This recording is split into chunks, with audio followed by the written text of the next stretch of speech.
Botswana's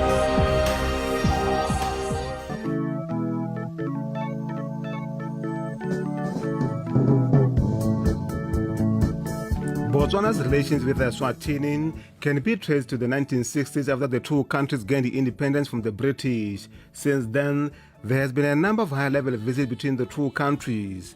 Arriving here in Eswatini, Africa's last standing monarch in accordance with the Eswatini culture, President Masisi was warmly received. He first paid courtesy to the Queen Mother and Lofukati at Ludzizini, a sacred place that is the custodian of the Eswatini culture.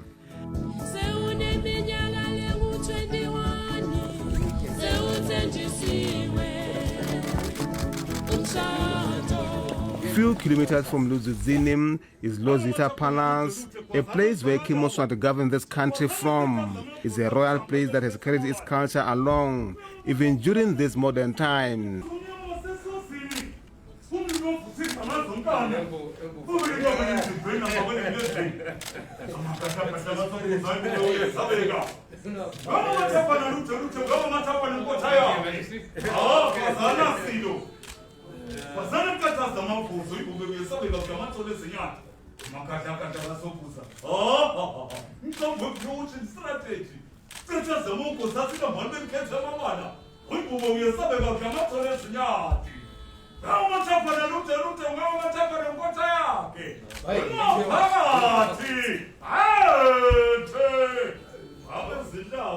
And behind him is the clerk of cabinet and head of public service. More importantly, Your Majesty, he's a candidate for SADC ES position. Okay.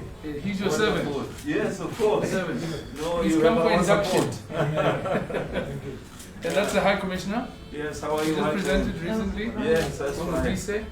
Yes. And this Professor Musipili. Yes, how are you? The kingdom of Eswatini reminds one of how life used to be when all humans were ruled by kings and queens. What the modern protocol officer will do, the Swazis take the game to another level.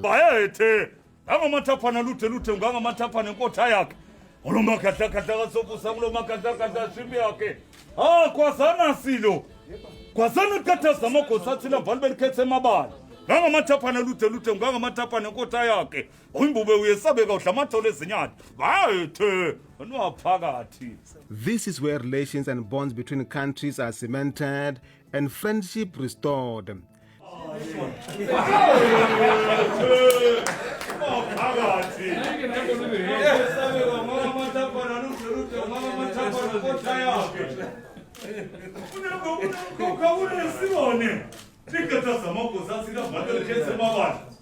That's a beautiful one.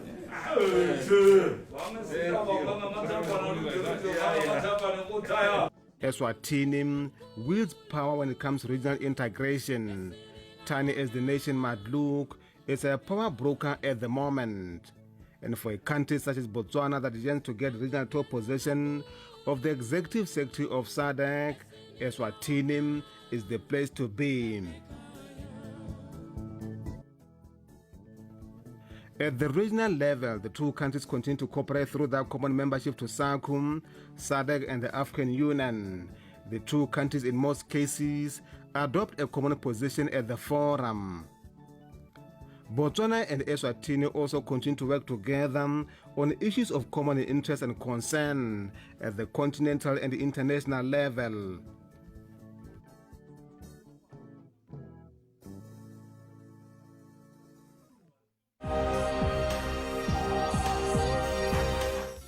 From Eswatini, the President traveled to Mozambique to convene a SADC double-tracker meeting to discuss the security threat in Mozambique and the region, especially at the Cabo Delgado area that has been under attack recently from insurgents. President Masisi will later on be joined by other member states who form the 6 strong members of the current SADC double-tracker. Your summit today provides another opportunity to come with concrete measures and a coordinated regional response in combating terrorism and ensure lasting peace and security in Cabo Delgado, but in the SADC region. This, together with the fact that you have traveled from your respective countries during this very difficult time of COVID-19, shows the seriousness we attach to the issue before us today, the growing threat of terrorism in the region. It also shows our unwavering commitment to our efforts towards the consolidation of peace and security in our region. We all agree that the deteriorating security situation in the northern province of Cabo Delgado in Mozambique is indeed a serious threat to peace and security, not only in our sister country, but also to the whole region and humanity at large. In particular, the recent attacks in the town of Palma have recently demonstrated the magnitude of the problem at our doorsteps. These disheartening and indiscriminate attacks on the civilian population have not only resulted in the loss of many innocent lives, but have also exacerbated the humanitarian crisis, especially the need for the provision of basic services such as food, water, and shelter to the affected population. The most affected in all these attacks are always the vulnerable groups, especially the women and the children. We will agree, Your Excellencies, that we cannot stay indifferent as our fellow compatriots in a SADC member state continue to wallow under the atrocious, brutal, and indiscriminate assaults meted out on them by these faceless terrorists. For these attacks are a clear affront to the SADC vision of a region that is peaceful, stable, secure, and prosperous. They are an attack on what we stand for as the SADC region, our values as well as our collective desire for unity, regional integration, and socio-economic development. In this regard, they call for our collective response in solidarity with our sister country Mozambique, not only to restore peace and security in the affected areas, but also to bring SADC back on its development path. We should be meeting like this to discuss our development initiatives with a view to better the livelihoods of our peoples, instead of spending our limited resources and time dealing with these inhumane killers. There is no doubt that the government of Mozambique has given it their all to protect the people and their properties. We therefore wish to commend them for these noble efforts, especially the armed forces on the ground, who continue to work tirelessly towards restoring peace and security in the affected areas. We also commend the government of Mozambique for the continued efforts towards addressing the plight of the internally displaced persons.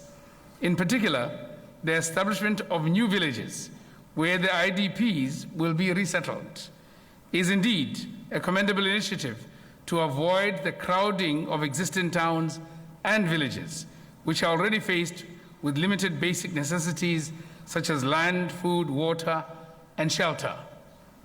However, we know that this will be difficult for the government to sustain in the long term. What is clear to us, Your Excellencies, is that no member state can deal with the scourge of terrorism alone. Even the most powerful of nations on the planet have not been able to effectively address terrorism on their own. This is mainly because of the very nature of the scourge.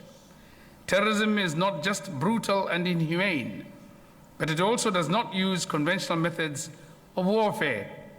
It has no regard for territorial boundaries and the sovereignty of any country.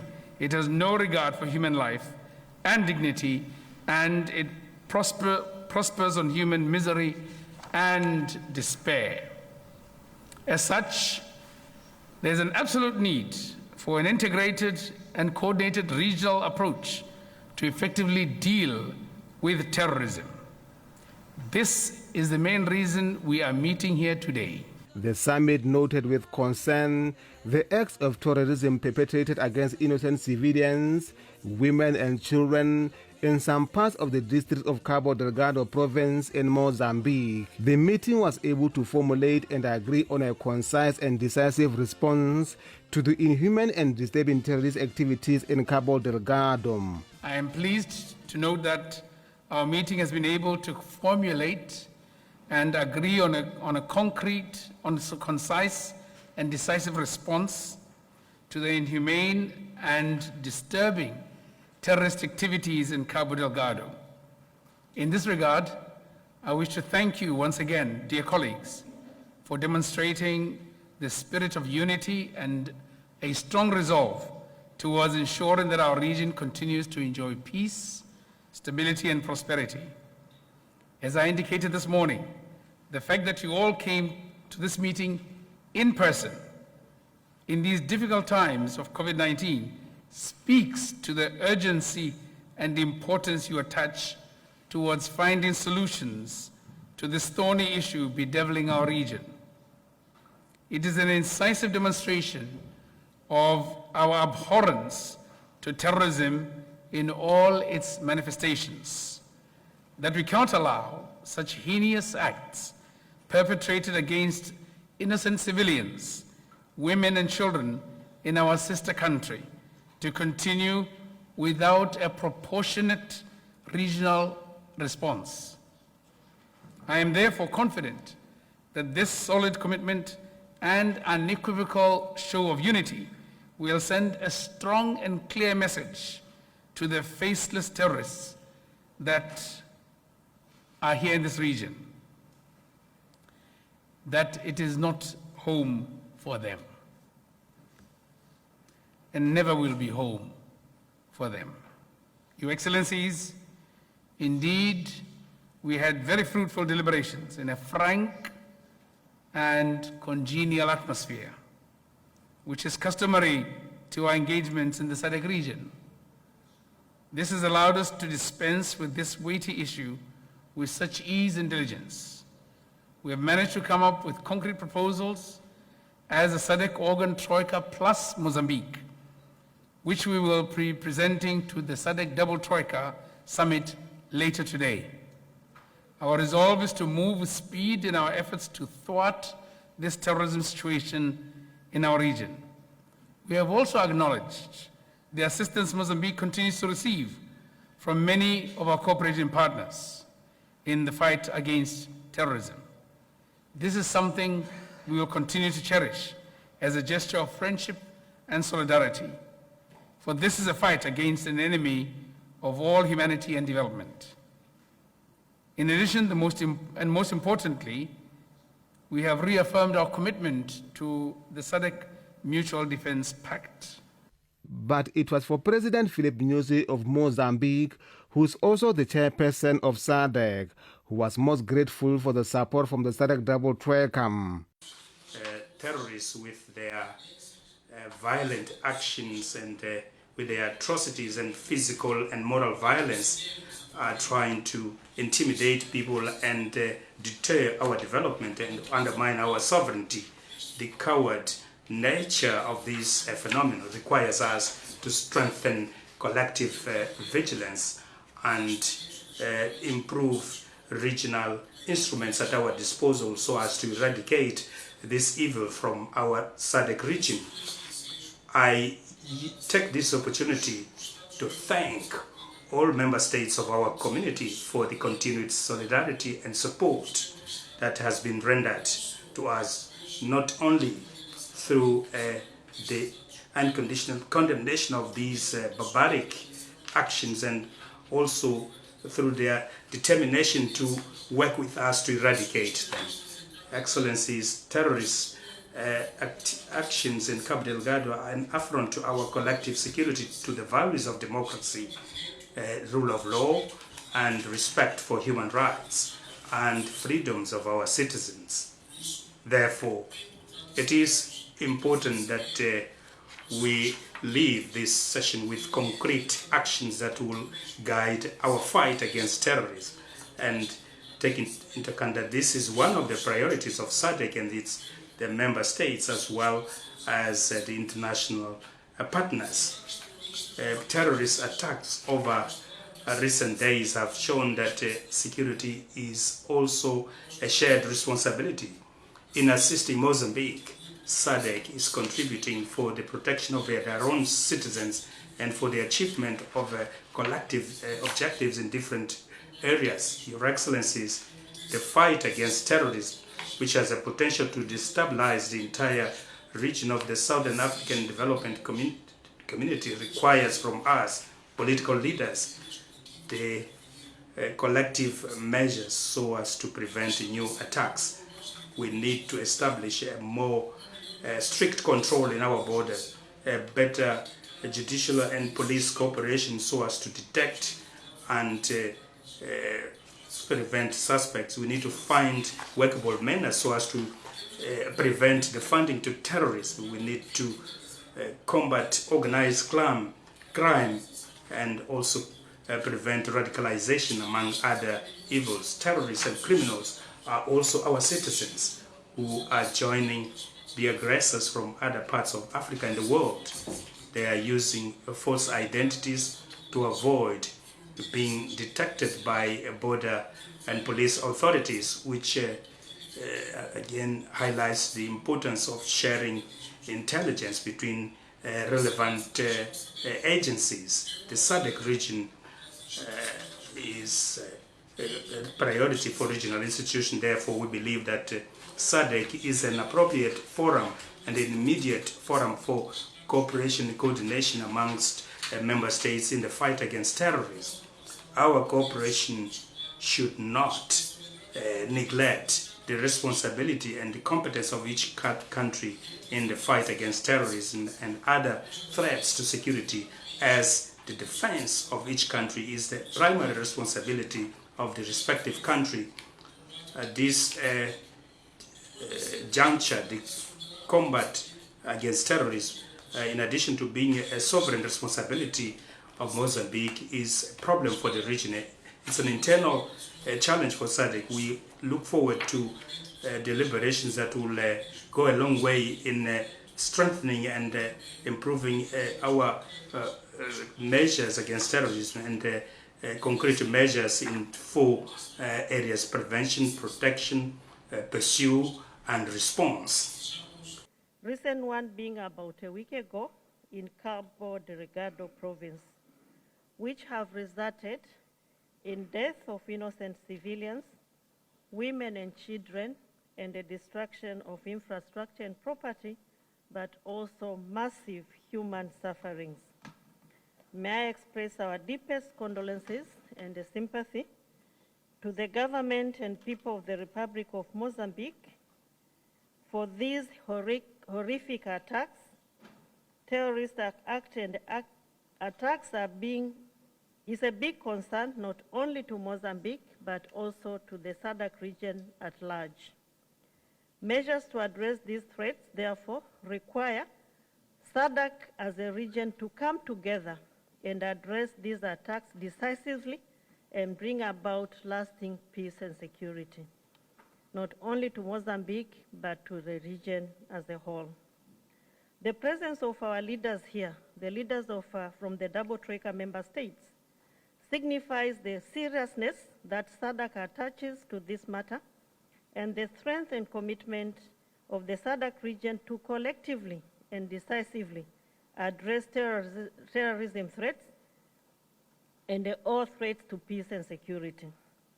The region has observed on a number of occasions and has also deliberated on a number of occasions as well on measures to combat these attacks. It has been the highest moment for the reaffirmation of our common commitment to contribute towards strengthening peace, security, stability, having as the implementation of joint projects as a priority. In a specific manner, I would like to highlight, as a result of this summit, our commitment and interest as Mozambique and as a region, and to act in a concerted and coordinated manner with a support structure so as to sustain the threat posed by terrorists.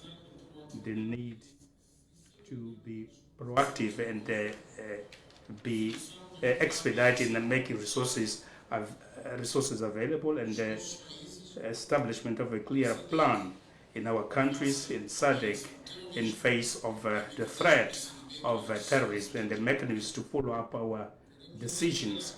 We would like to reiterate our appreciation for the solidarity of SADC member states towards the people and government of the Republic of Mozambique.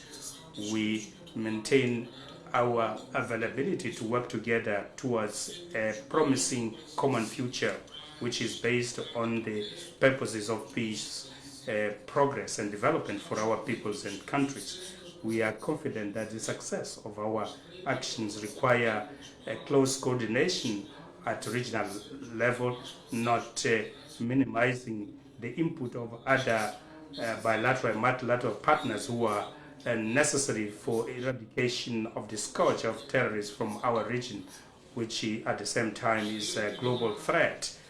I would like to conclude by reaffirming the pertinence of the urgent implementation of all measures that have been taken so that we can effectively arrest the cycle of violence that is perpetrated by terrorists. I wish all of you good health and a safe return back home. I reiterate our invitation and appeal for the presence of all SADC member states in the extraordinary SADC summit in May, where we'll deal with issues of socio-economic integration and presence, and in parallel we'll hold the Business and Economic Forum. Thank you very much for your attention. The summit ended by expressing SADC's full solidarity with the government and the people of the Republic of Mozambique, and reaffirmed SADC's continued commitment to contribute towards the efforts to bring about lasting peace and security, as well as reconciliation and development in the Republic of Mozambique. It also directed an immediate SADC organ technical deployment to the Republic of Mozambique and the convening of an extraordinary meeting of the Ministerial Committee of the organ by the 28th of April this year that will report to the Extraordinary Organ Tracker Summit to be held in Mozambique on the 29th of April this year. Throughout this deliberation towards bringing peace and security in Mozambique, Botswana's candidate for the position of the executive secretary of SADC, Mr. Elias Makhosi, was around and taking along, learning how issues at regional level are handled should he become successful in August this year.